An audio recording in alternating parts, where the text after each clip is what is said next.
Mes salutations au peuple africain et du Litako Gouma. Je suis Eric Ella, président du réseau panafricain Vive l'Afrique libre, analyste en géopolitique. Nous avons fait immersion du côté de l'AES où s'est passé un grand événement pour nous les panafricains.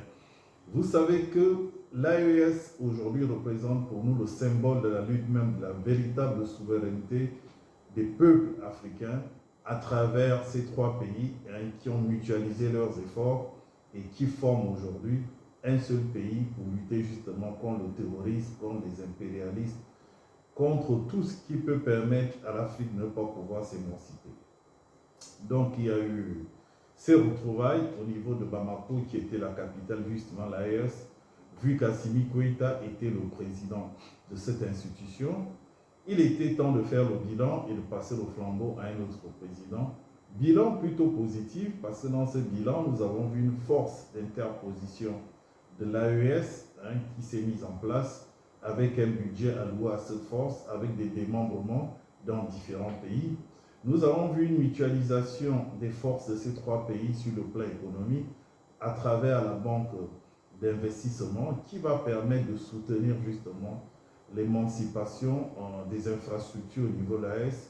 Cette banque ne va pas servir à financer les projets, donc, comme certains le disent, c'est plutôt une banque qui va permettre de financer justement le développement, qui va permettre de financer justement la libre circulation, l'inclusion de ces trois pays, c'est-à-dire les chemins de fer, les routes, tout ce qui va concourir justement à ce que ces trois pays se mutualisent et deviennent forts. Par exemple, l'uranium du Niger, il faudrait un corridor qui va être construit pour aller jusqu'au Niger, de façon à ce que tous les autres pays puissent bénéficier de l'uranium du Niger.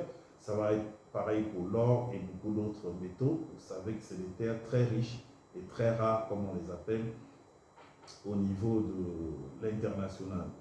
Donc, il y a une radio commune qui a été mise en place, la télévision l'AES, pour lutter contre la désinformation qui est toujours animée par les médias mainstream. Donc, c'est aussi quelque chose de très important.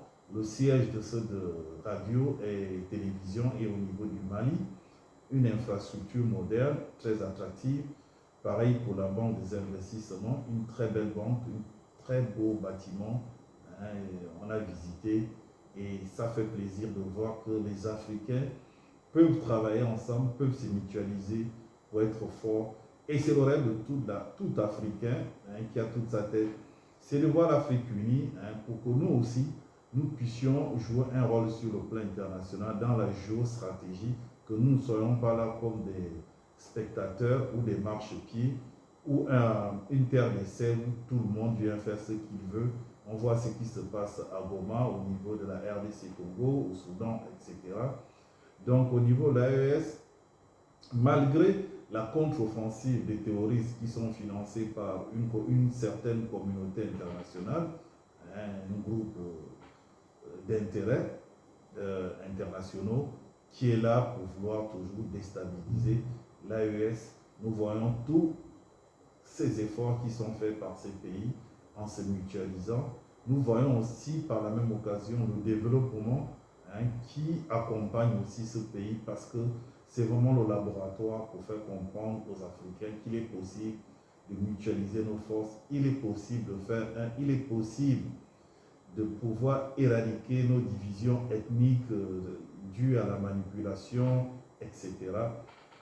C'est notre profond rêve à tous. Je vous laisse la vidéo de la transmission du flambeau d'Assimi Goïta au capitaine Ibrahim Traoré, donc le nouveau président de l'AES. Donc on va dire qu'aujourd'hui, c'est au niveau du Burkina Faso que nous allons voir le bilan d'Ibrahim Traoré. Moi, je vous dis au revoir, que Dieu vous bénisse depuis vos différentes positions avec cette vidéo. Et à la passation. Assimi